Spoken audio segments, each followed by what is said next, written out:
Good morning guys, ayan, for today's video guys, ay mag-upload na naman tayo at nandito na naman ako, guys,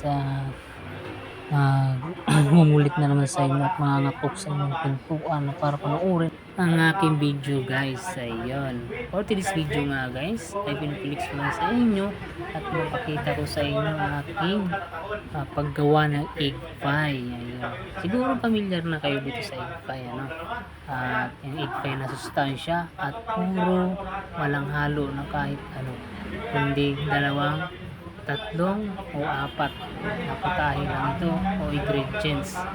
Yan ang tinatawag namin na puro na egg pie at matatagpuan lang yan sa aming bakery na Bread Plus. Ayun. At ako yung naggagawa niyan guys. Parang nasa akin na yung timpla niyan kasi nga binago kulang siya na para kasi tinitikman ko rin ang aking mga ginagawa guys. At yan nga guys ay pinapakita ko lang sa inyo ang paggawa ko ng pabalat. Pabalat lang ito guys. Puro next video natin at makikita ninyo ang pinakabuo nito ay mayroon ng minix na egg at saka gatas guys.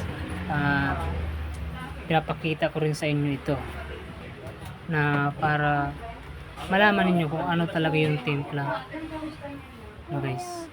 At yun guys ay nga pala, kapag hindi pa kayo nakapag-subscribe sa aking YouTube channel ay pag-subscribe na rin po at si Kuya RG Vlog at don't forget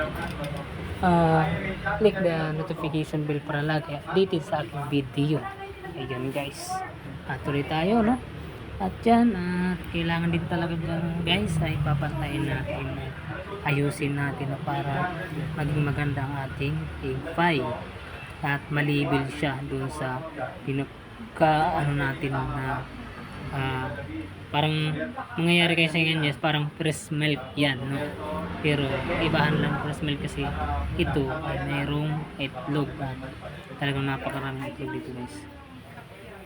Sa 4 na piraso ay mayroong 15 na itlog guys, inalagay ko dyan. Pinakamalaga talaga pantayin nyo para maging level ang ating ilalagay dyan sa pinakailalim yan. At kinaano ko nga dyan yung mga bubukol aking ipapantay.